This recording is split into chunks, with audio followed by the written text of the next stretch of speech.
like to introduce Susan Conley. She grew up in Maine. She's the author of 4 previous books, including Elsie Come Home. She's received multiple fellowships and has won the Maine Literary Award and the Maine Award for Publishing Excellence. She's the founder of The Telling Room, a youth creative writing center in Portland. And that's a little bit about Susan. And I'm going to tell you now about Zibby Owens, who had her own book launch last week, and I was lucky enough to be there. Zibby just launched her own new book called Moms Don't Have Time to, a quarantine anthology with a bunch of authors that everybody knows contributing to a variety of issues. Really a timely book about the pandemic. She did it as a fundraiser. You can click in the bottom of our chat box and get that book as well. Zibby, I think, has gotten sort of famous over COVID because she's really embraced her readers. She does a bunch of podcasts. Moms Don't Have Time to Read Books. Moms Don't Have Time to Lose Weight. And she's been dubbed New York City's most important bookfluencer. I love that. So without further ado, Zibby and Susan are going to just chat. Remember to ask questions, and I'm going to hand it over to our guests. Thank you. Thanks so much for having Susan and me here tonight. This is so much fun. Thank you, Patty. Hi, Zibby. Hi, Susan. How are you? Great. It's great to see you.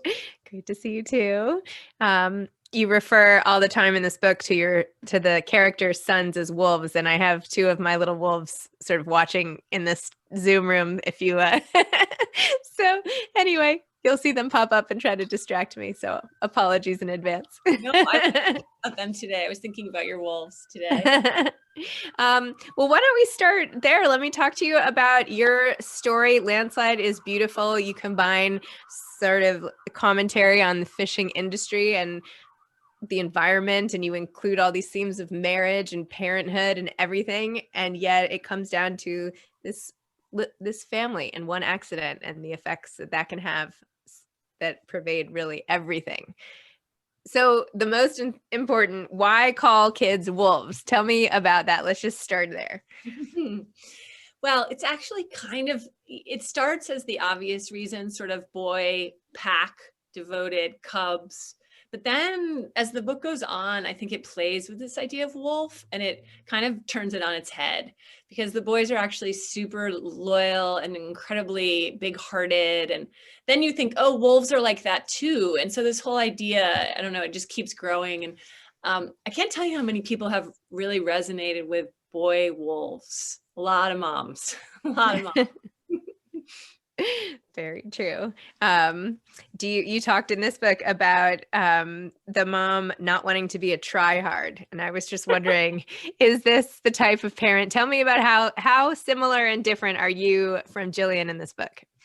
Oh, I love that you went there. I haven't had that question yet, the try-hard. So I have 2 of the boy species myself, like you do, and one of them is like got radar for the try-hard. So that was, how we borrow. This is not an autobiographical novel at all. It's really not, but I do live in Maine and I do have two wolves. And I had to learn, or I had to get better at boy speak for this novel, and like their comic timing and all the subtext and the inference, and try hard was taken right out of their vocab. I'd like to think that I am not a tryhard. I make great, I go to great lengths not to be, because I would be called out. Just like Sam, the younger boy, in Landslide, he calls out his mom a lot. And I don't think she is either. I don't think she can be. I don't think he allows it. So part of what is so beautiful about this book is how you describe pain. And you have not only the pain of Jillian as the mother going through caretaking for her husband and like the trauma of finding out he's hurt and all of that and being in the hospital, but you have the pain of Sam. Well, first of all, Kit's pain, his own pain at his accident where he breaks his femur on a fishing boat. This happens early. I'm not giving anything away.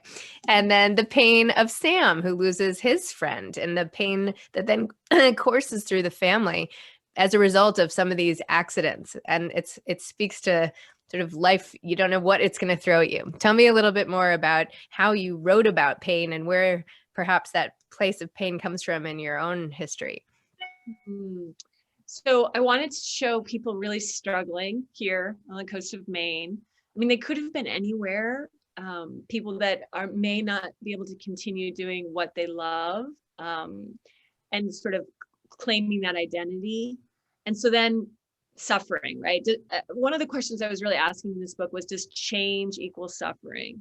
Can people change? Can Kit change? Can Jillian change, really, in her marriage? And I put them on a tiny little island, because then we'd get all this isolation, pain. And then we'd just sort of see particularly how Jillian handles it all. She's got to carry a lot, like a lot of mothers do. I was rereading some of my favorite essays from your anthology, Zibby, and I just have to say, I was like, it's uncanny we were doing this event tonight, because my book is so much about motherhood and about isolation. And then the anthology is all these mothers in isolation. So I started to see all these wonderful threads. I mean, these universal themes around motherhood, I think. It's so true. And if it's an island to be a mother, this is like the perfect analogy, right? When you actually have them sitting on an island on like a discarded multi-generational couch, right? Just trying to like ride the waves of the whole crazy experience, which is really all you can do as a parent, really. It's just like ride the waves and hope the time goes and everybody's okay at the end. So true. And in COVID, I mean, it's funny, when we did the launch, which is now crazily 3 weeks ago, and I know you're having that same feeling, like it's like a time warp, right? Like you can't believe you launched just last week. But one of the big questions was, did you write any of this during COVID? How much of this was affected by COVID? And at first I thought, not so much, because I had done the bulk of the work. But then my dear beloved editor at Knopf was actually on the launch, and she chimed in, like she got permission to come on, and she surprised me with a toast. But she said, you're forgetting that you did like a major round of edits in like June and July during the height of still lockdown. So I think that intensified, Zibby, like the pain and this idea of suffering. Like I think the stakes got higher as this book got closer to the end, if that makes sense. Yep. I mean, honestly, landslide could be the subtitle for this entire year, right? I mean, if there's any geographical sort of environmental event, I think a landslide is better, because it was like the slow, like you kept thinking it would maybe end and that it would be a jolt, right? But it wasn't a jolt. It was just like a slow thing that ends up completely transforming the landscape, never to be put back the way it was before. So, my God, that's so good. I haven't like taken landslide to that level. I mean, we've talked a lot about landslide, but that's really true. And these slow incremental life changes that are happening to the people in this novel. And then really the book is named after my favorite, Stevie Nicks song. So it's really, a nostalgia trip to Fleetwood Mac. So once I landed on that, it opened up the whole story for me. Oh, landslide. I'm always amazed by that. And actually, I wanted to ask you that.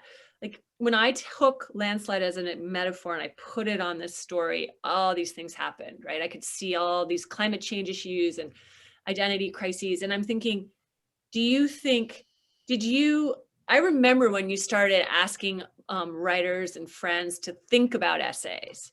But do you think like quarantine, like was the frame, like everybody was ready to go the minute you put that call out, or do you think it evolved? Or so I had a lot of authors already commit to writing. So what Susan's talking about, my book was not supposed to be a book. My book was supposed to be a website that was going to be a big, splashy, beautiful website like Goop or something like that with all these essays. And I started it and I only wanted to do authors who had been on my podcast, which is called Moms Don't Have Time to Read Books. And so I emailed like a blast email to everybody who had ever been on my podcast. And I'm meant to do it like one at a time, but I'm guilty of sending many too many mass emails. I don't know if anybody else does that as well, or you, Susan. But anyway, And then a bunch of people wrote back and said, I'm in, whatever you want to do, I'm in. This sounds great. And so turns out those are all the people who ended up writing for the book. Some people, and I collected all these essays. I rolled them out during COVID. And then at the end in September, I was like, wow, I have enough here for a book. So that was very exciting. And then I went to sell it. But the intention was never for it to be a book. It was kind of an accidental anthology in that way. So the people who wrote for it had committed to writing for it prior to the pandemic. In fact, a couple had had come in. But I remember when you sent that email out, you like, it's funny. Oh, that's so interesting. COVID hadn't hit, had it? No, because I remember I sent it on an airplane.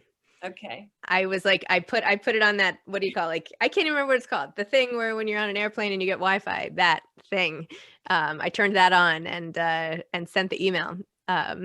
Anyway, so, but yes, as the essays came in, it was so amazing because it's like I got a glimpse every couple weeks during quarantine of what was going on in the innermost minds, thoughts, and feelings of these revered authors whose work I had loved.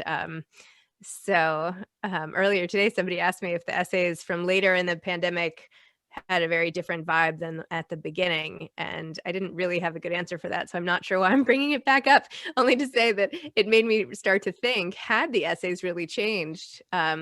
And now I'm actually doing another anthology, and those essays are quite different because there's been all this time to reflect, but reflect perhaps on the landslide that has happened. Here we go, bringing it all back.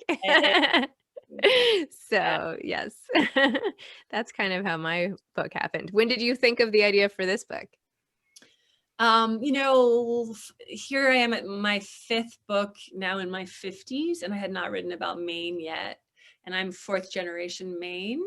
And I had some things I wanted to say about coastal living and New England and Maine, and I hadn't said them yet. And I don't think I was ready to say them yet.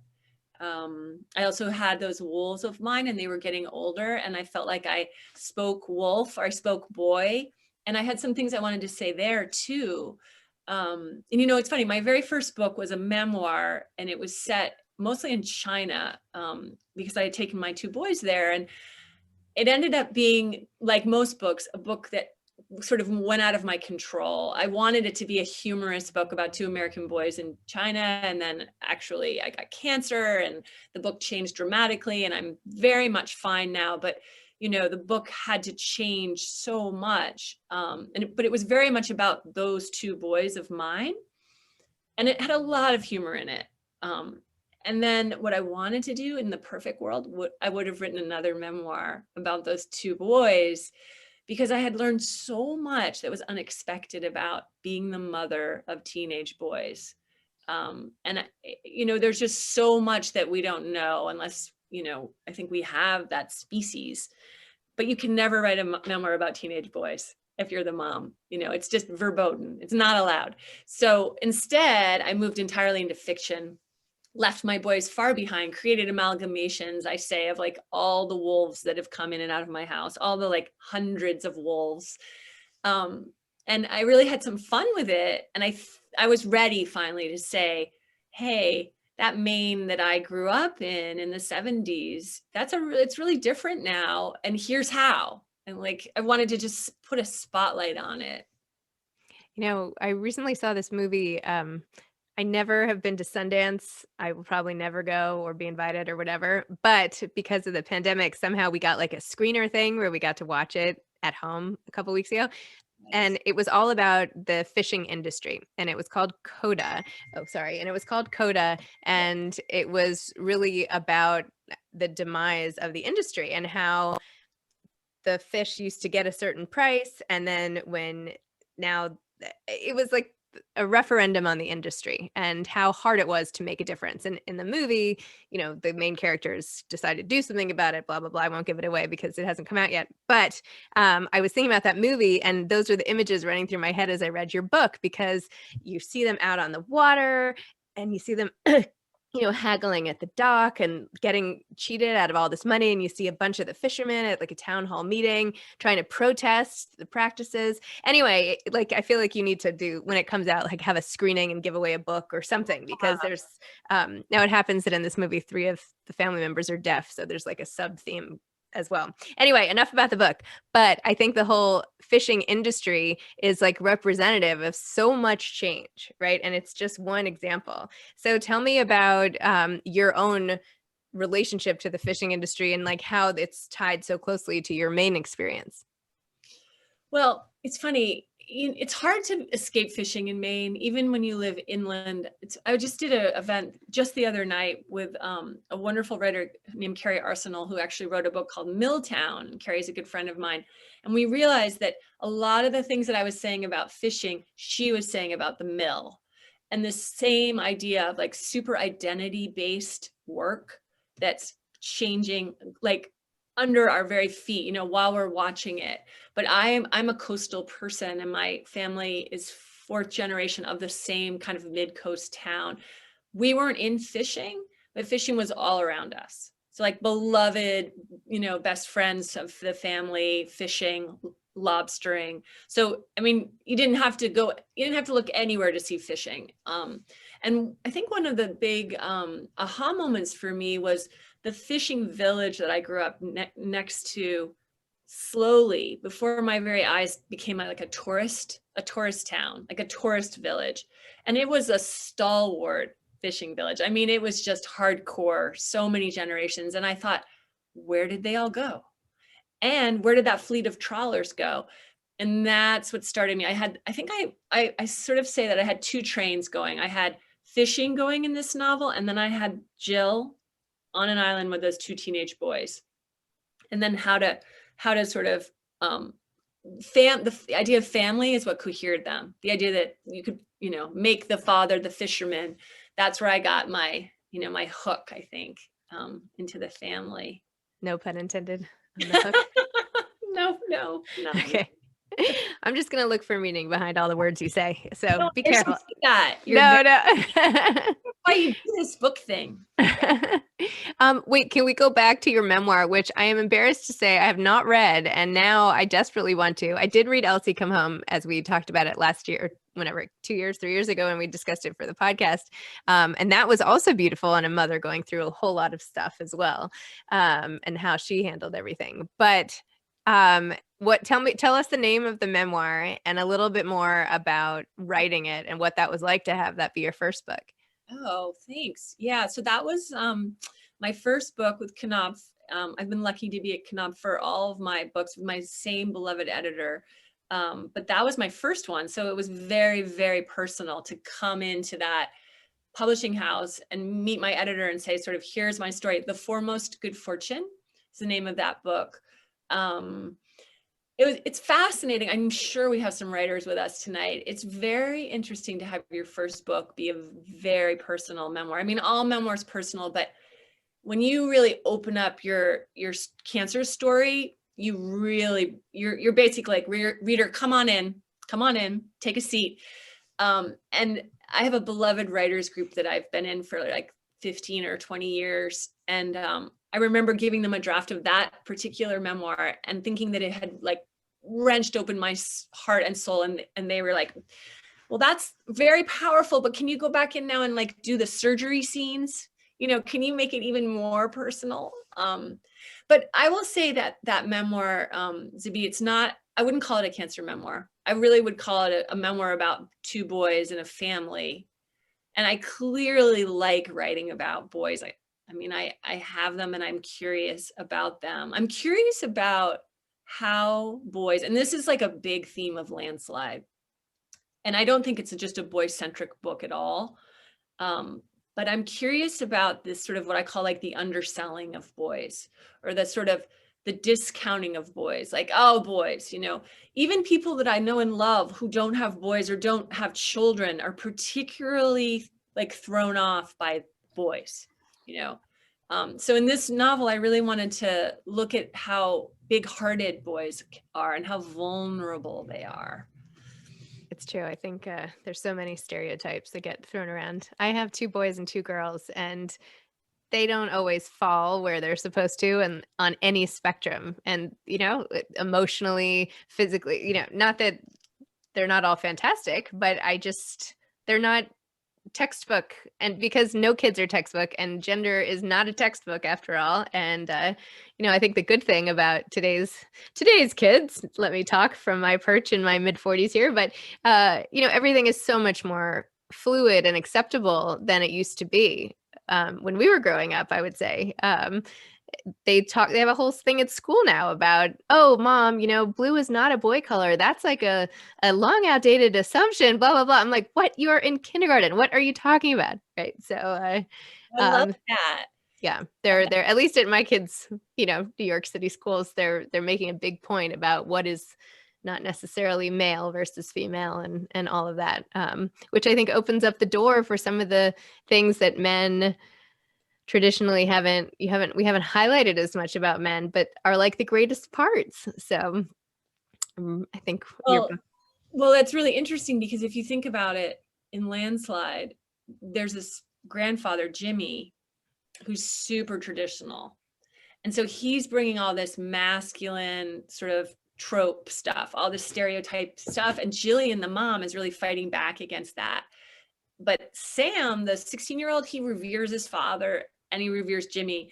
And so I really had fun with that. I really had fun with Jillian saying, like, I have to undo everything that Jimmy teaches Sam.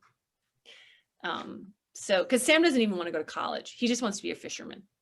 And then the older brother, Charlie, he's going to be some sort of like NASA scientist. He's like, he's on a whole other train, which I also love. I love how different all our children are. Like you said, like really each one just so singular. And I think it was so funny in the book how you had a scene where Jillian has like not altercation, but the scene with Sam where he needs help with his homework and she's like, why are you bothering me at the last second? And then as soon as they go to bed, she gets on Instagram to check his Instagram and then sees him like out with friends smoking pot and like hashtag Rastafarian or something like that. and you're like, and then she didn't sleep the whole night. Tell me about that too, because you get, as a parent now, you can have a window into your kid's life that other people have, but you can just be yet another person sort of on the scroll, unless I guess you're blocked. But right. And Sam forgot that she was there. She forgot.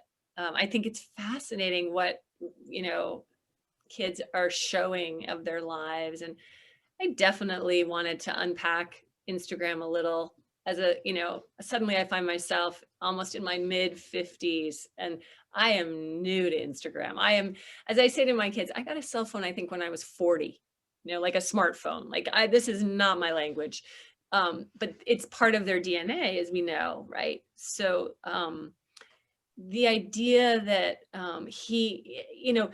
he's suffering a trauma, Sam's suffering a trauma. And I always try to say that because he's carrying all this baggage. He's lost a beloved friend. And that also happens early in the novel. So everything's heightened with him. So while a kid smoking pot isn't the end of the world, it's like a little window into him starting to veer. And I think if there's one message about this book, it's like the idea that Jillian can't stop paying attention. She has to keep paying attention.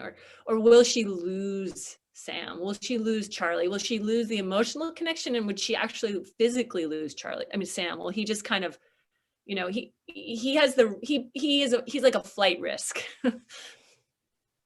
And Kit too. I mean, her husband. I mean, that's like the biggest sort of limping along flight risk that you could have. I mean, when an accident comes and all of his visitors or the one particular visitor. And anyway, you just don't know sort of as you're going what's going to happen. It's true. You're right. He is a flight risk in a couple of ways, one of which we won't fully unpack. Yes, I will stop all these teasers, but aren't we making the book sound good? I know it's like dinner time and, everyone's doing their own thing. And and everything. But I hope you all know that this book is really well written, and maybe, plot is only one element, but the language in this book, which is probably not as easy to convey unless I like read something, but which maybe I should even, well, here, I'll just read this random paragraph because I don't know why, but I marked it in red. This is about the Kit, the husband's mother, so the grandparents, essentially. Martha died when Kit was 10. He does not even talk about it, so it's something we hardly speak of. But yesterday, when the wind slammed us from the north and it felt so raw out, Charlie and Sam and I sat on the couch with blankets and tea, and I thanked Martha for the couch again in my mind and wondered how long Sam will make us stay here. Just so pretty. Like, they were really just sitting on a couch. Like, you could have just said they sat down on the couch, right? But instead, it was like this whole amazing paragraph. And then you have this whole I've still somehow, so this is her feeling torn between wanting to be with her sons and wanting to be with her husband in the hospital. I've still somehow convinced myself that I am needed more here with them than with my husband, even though the boys answer most of my questions in monosyllables. Since I got back from the hospital 2 days ago, I have not been able to take my eyes off them. The tourists have all left, so there are no other cars on the road, just a fading sun that knifes through the pine trees and puts its little spell on me. I keep asking myself who I want to be for Kit and Sam and Charlie. It's a coping strategy I read about in the hospital last week. Who do you want to be for the people who need you? Kit told me last week he didn't know who he was anymore now that he couldn't fish. And then it keeps going. I mean, beautiful writing, right? Don't you guys think this is beautiful writing? Yeah, I could just sit here and read it, but that would probably bore you. But anyway, it's gorgeous. Not because the book is boring, but anyway, it's really... It's really good to hear you read it. I haven't heard someone read it, I don't think, except, yeah, no, I haven't heard it like that. I can't stop myself from wanting to, as Toni Morrison says, do language. It's like my favorite quote. She does language, and she thinks it's beholden on us to do language. I love that. Yeah. Here's one more paragraph. I don't add, so Sam is now talking to his mom about the conflict that he needs to have in the essay. And she says, I think many things have changed since Dad's been gone. And then Jillian narrates, I don't add that I believe anytime 3 humans are asked to live together on a small island in a former fishing shack with bad, really expensive electric baseboard heat, where at night it gets down to 25 degrees and where the 4th human is in the house, where the 4th human in the house is in another country recovering from surgery, it will require the humans to be willing to change. Maybe Sam most of all. And then you said, please let me go to bed. I don't want to help write a high school essay on hubris. Which is so great because, of course, kids often are like, okay, time to help me study for my history test and it's tomorrow. And you're like, what about like the book I was supposed to read tonight? What? No, we're not doing that. So anyway, I love that you do language, quote unquote. And, I think Knopf is so known for like, if you're picking up a book published by Knopf, that it's going to, like, every sentence you're going to read, like all these, like the most literary description of like a water bottle or something, right? It's beautiful. It's like, I love it. It's like, I'm gonna settle back and just like let the words rush over me. And your book had that same almost aesthetic, if you will, which is great. So did you always write like this, or did you ever try to like write a choppy thriller or something like totally different? My thriller. This is my thriller. We have a big accident. We don't know what's going to happen to him. No, but I meant like, No, I know. Yeah. No, but there's always next time. I'm cooking on something that will, it's like we have to go through these things. Like what I needed to write this book so very much about Maine and these boys. But wait, so here's the thing for me, pace, right? It's all about pace. It's all about voice. So now, because I said I was going to do this, now I'm going to go to your anthology. Uh-oh. I'm going to read Zibby's essay, the opening of Zibby's essay, Racing Against the Coronavirus. How working out is keeping me sane. And I love this because it's all pace and tension. So here we go. I need to work out. I'd been comfortably ignoring this truth while managing my 4 kids' logistical mayhem and building my business. But these uncertain and terrifying times have shown me how much I depend on it, emotionally, physically. Several weeks ago, as news of the coronavirus's inevitable arrival in the United States seeped into my consciousness, I started to panic. This wasn't a test. This wasn't a movie. It was coming, and I needed to plan to protect my kids to take cover. I love that. I love that opening, and it's all about pace and voice. So you had me at the first line, and then I loved the whole essay, and then I have to say I was like, God, I need to work out more. I have to say, I thank you for reading that. That was really a thrill for me to hear somebody else read anything from the book, especially my own essay.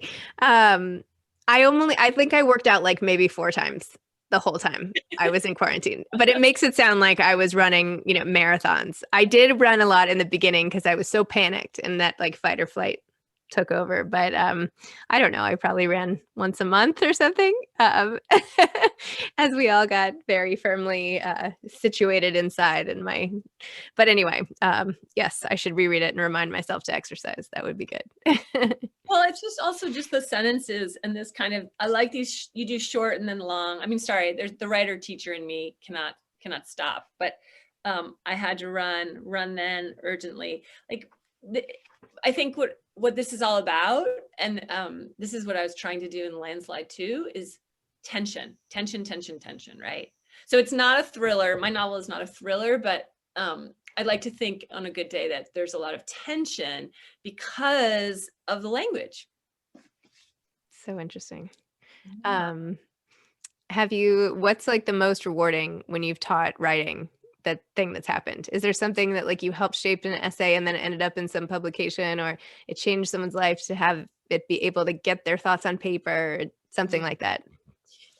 It's uncanny you ask, because I just got my most rewarding thing that's happened to me as a writing teacher. And I've been a professor in our MFA program here in Portland at the Stone Coast graduate program. A little shout out to Stone Coast. We're low res and I have wonderful colleagues.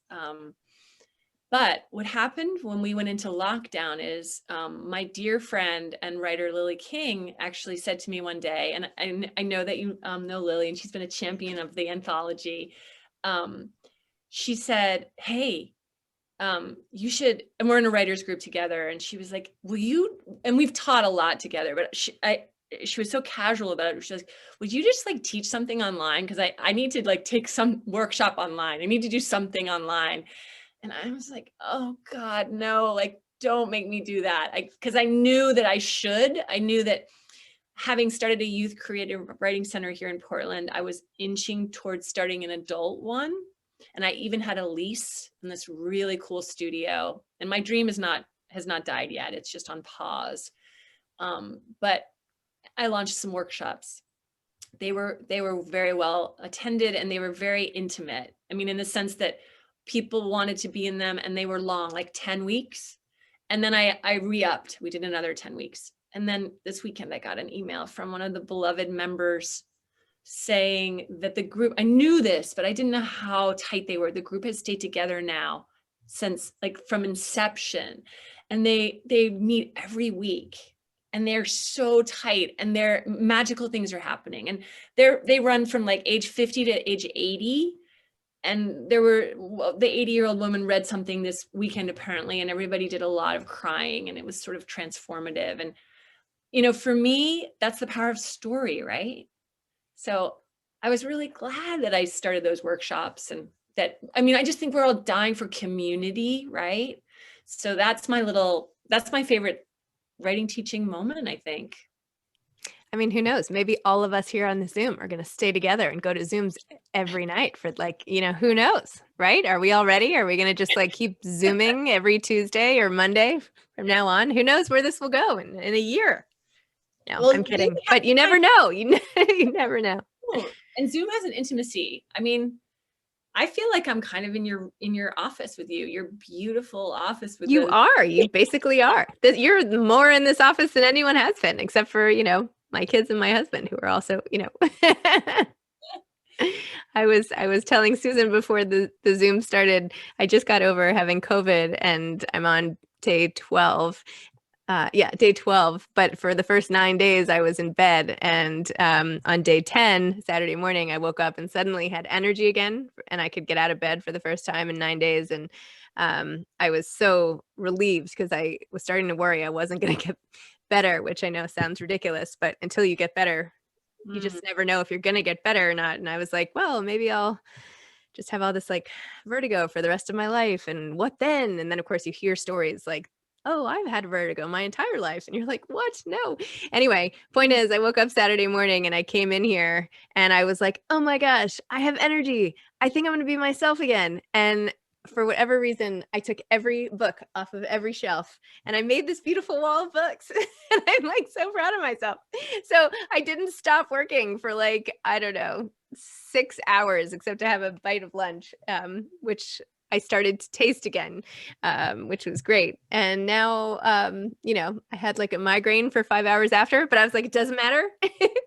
I cleaned up my office. So yeah, that's the story of my office. It looks like a beautiful sort of abstract piece of art, the different colors. I love it. Thank you. It's very I'm inspiring. very proud of it. And it reminds me of just like, even though it's only 2 days ago, but just how lucky I feel that, you know, I mean, all the proceeds of my book are going to COVID research because Kyle, my husband, who's on the Zoom here, lost his mother, Susan, who was 63 and should not have passed away, but she passed away just before September from COVID at age 63 and totally healthy. And we are all too aware of the tragedies that can come from COVID. And so we started this foundation at Mount Sinai Health System to help the scientists there find a vaccine. It started before the vaccine. In fact, Kyle at the beginning was like, what if they find a vaccine somewhere else, which of course has happened. But they're working on a low-cost vaccine for third world countries that's going to be administered through the nose in a single dose and can be stored at much higher temperatures. And they're about to move into human trials. So all proceeds of my book are going there. And I'm hoping, not that anyone needs more awareness of COVID, certainly, but at least how to make a difference and feel like, you know, our couple dollars helped, that we're all like, you know, throwing in a little support to find a better outcome, because the lack of control, hence, you know, just like at times Jillian feels in Landslide when things are crashing down around her, whether it's the fishing industry or her husband's leg or whatever, there's often not much you can do. So you have to make things up. So that's sort of what I did. So I love that. I followed that with such sorrow and such shock as it unfolded in real time. And I'm so sorry for Kyle and for you. And it was so horrific to see it happen, thinking of how healthy Susan had been. It pained me greatly. I'm so sorry. Thanks. I didn't know at the beginning that I was writing this whole thing that was going to end that way. But of course, that's just the way it ended up happening. So anyway. Let me ask you this, Zibby, because I keep being asked this question. So it's kind of fun just to turn it back to you on the anthology. People often ask me, you know, what was I asking in Landslide, or what did I want to answer? And do you feel like you had once you shifted from website to your actual anthology, did you feel like there was a contained message you were trying to say, or do you see one now? All these moms, all these essays. And they're not all written by moms. In fact, there are, I like to think of it more as caretakers, because there are women who've taken care of their mothers, there are men taking care of their husbands, there's all sorts of caretaking going on. But I think the theme is that none of us are alone, and that the things that we often think we don't have time for are the things that make life worth living. If we cut all that out, what do we have left? So I think it's about stopping in the midst of the craziness to take a breath and say, is this the way I want to be doing this or not?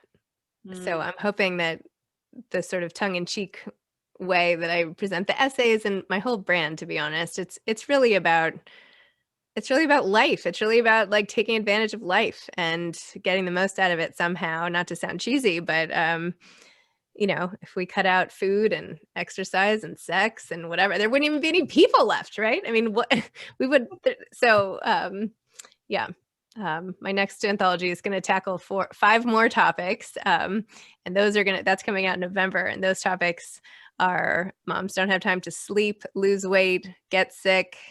What are the other ones? See friends and write. So those are also all essential things. Right there. I'm right there with you. Yeah. So, Fantastic. yeah.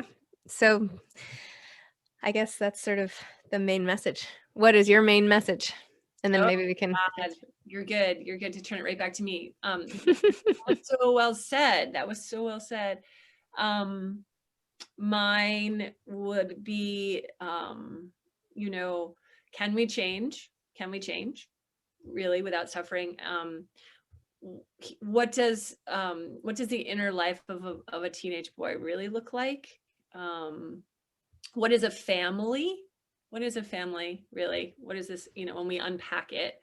And then more sort of literal questions around what will become of coastal Maine if we can't get access to the actual working waterfront, because so many people come to New England and to Maine to see these iconic villages and fishing villages, but they are not aware of how hard it is even for the fishermen to actually get down to the water.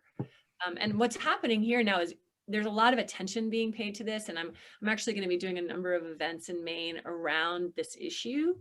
And I'm hopeful. I did so many interviews for Landslide. I talked to a lot of fishermen, and I talked to a lot of people that are making change happen in sustainable fishing here, and also in access to the waterfrnt. And there's hope here. It's because a lot of the species have actually started to rebound because of all the quotas on the fish stocks. And if some haven't, but there is a fishery in the Gulf of Maine. It's just about how often fishermen can afford to stay in the industry. So you see all kinds of creative stuff happening now. So, you know, and that's really something that excited me a lot about writing this book, was putting a spotlight on this, because I just don't think people know. I don't think they know. They come to Maine and they don't know that. Awesome. Yeah. Should we open it up to questions? What do you think? Sure, that'd be great. There's a couple questions here. One to you, Susan. I promised to say hi at your next virtual event, so hi. I wrote a review on my blog Bookworm tonight, and I want to tell you again how much I love Landslide. This woman Carolyn can't get over how well you speak boy. And she wonders, like, how did you lift that, even living with the 2 sons that you have? How do you speak boy? And you do it so well. I mean, and there's such bad, I shouldn't say that, I have a son too, but communication is such an issue, but somehow you understood their language and you were able to then relay it to us as the reader. Oh, well, She's curious about that. I'm so glad that you said hello. So grateful. Here's what I think. My undergraduate and my graduate work were actually in poetry. And in poetry, you have to listen really, really closely, and you have to really do language, right? To get back to our doing of language. So my whole life was poetry, and it was all about timing. Like, you know, the most elemental poem out there is William Carlos Williams, right? This is just to say I've eaten the plums that were in the icebox. I'm only mentioning that because it's all vernacular. It's all voice. And so I think I brought that like eye and ear to boys, and then I just studied the heck out of them. And then when you write dialogue, it's so much about timing, and boys have really good comic timing. So once I picked up on it, and I also really delighted in these 2 because I had the heavy science kid, like the mad scientist kid. And then I had the I just want to be in a band and play basketball and fish. So I had they had this way of talking at each other sometimes. It was really kind of fun. So for all you writers out there, I think with dialogue, you have to take the reins off. You have to let go of the reins, and you just have to let your characters talk, and then you see what happens. So Yeah. It was terrific.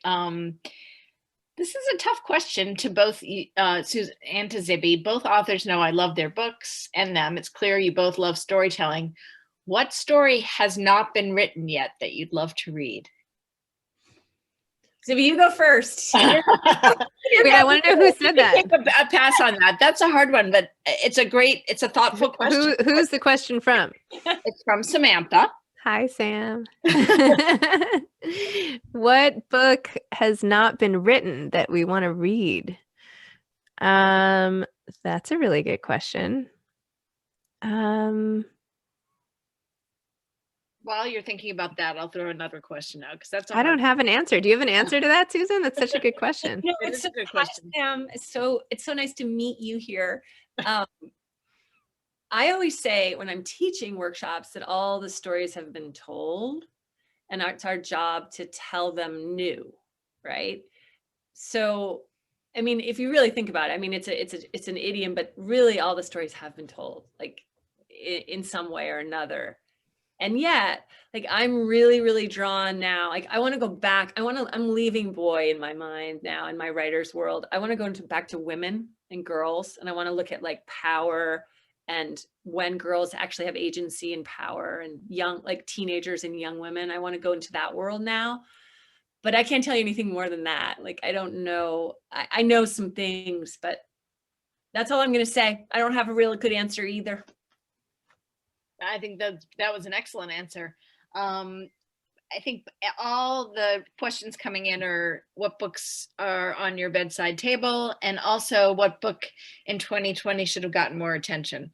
So certainly, Zibby, you could probably speak to some of your favorite books, and also maybe a book that slipped by in 2020 that didn't get. I mean, and that's true of the book at our bookstore too. There's books that just somehow don't make it, and they don't. But they're little gems. So, well, I don't think was it in 2020 or 2019.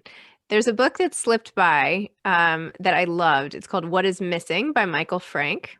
And I loved it so much that I told my husband, who's on this Zoom, who has a production company, that he needed to read it. And his firm ended up optioning it, and they're turning it into a movie. So that's pretty cool. But I loved it, and I felt like nobody read it and no one was talking about it. And it was about everything. It was about infertility and love and loss and Italy and Holocaust and it was also about men, and one of the main characters was a teenage boy. So Susan, maybe you'll like it. Not that that's the only thing, but it has that in common. But more the father-son relationship, and then a love interest, and I don't know. It had sort of all the elements, and I think because the cover wasn't very good, nobody read it, or maybe somebody was nodding. Carolyn, maybe you read it. You read it, yeah. It was good, right? So anyway, that's one that I felt like had been passed over unfairly, and it's really and amazing how well this man wrote the character of a woman. It's like, how did he know that? So I always love this. Give extra credit for things like that. How about you? What do you think got missed, Susan? You know what I'm going to say? I mean, I think I won't do what got missed because I was deep in writing a novel. I missed a lot. I'll be honest. I mean, it was all around me. My stacks are so high. I loved Brian Washington's Memorial. I loved that novel. Patty's nodding her head. Yeah. Oh, he's an incredible New Yorker essayist, and he does Houston, but in this novel, he does Japan, and he does food. He does food so well. But what I thought I'd mention is a book that I loved so much that came out a long time ago, but it was my model and like my inspiration for Landslide, and it was called Love, Nina. And it was I read that.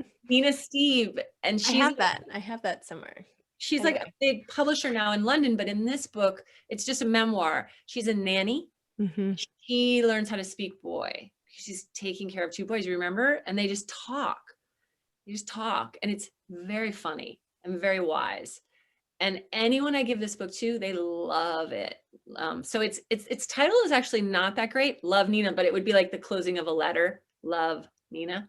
But I think people missed that book. And I love that book because I don't think there are that many books, frankly, that do middle school and teenage boys. They just don't do them. And then they don't maybe do them all that well. But mostly people just stay away from that. So I like that what is missing has teenage boy stuff too. I have another one on the theme actually that I'm reading right now and is so funny. It's called Did I Say That Out Loud? And it's coming out very soon by Kristen von Agrop, who was the editor-in-chief for 10 years of Real Simple. And it talks about her two, they're not even teenagers. One is a teenage boy. The other two boys she has are grown, barely grown, like in their early 20s, and still come home and have their laundry done by their mom. And she is hilarious. I laughed out loud a lot, and I'm not even done yet. But even when I pick it up now, I start smiling because it's just like so funny. It's all about something like my midlife indignities and things like that. She's in her 50s. It's great. Everybody has to read it. Okay. Yay. Yeah. Did I say that out loud? That's what it's called.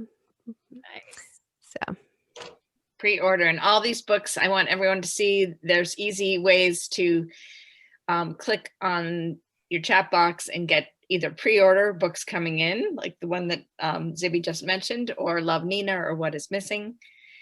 Does anyone have any last comments, or we're coming to a close? This has been so wonderful. You guys have good chemistry together. Definitely in each other's fan clubs. So that's really nice too.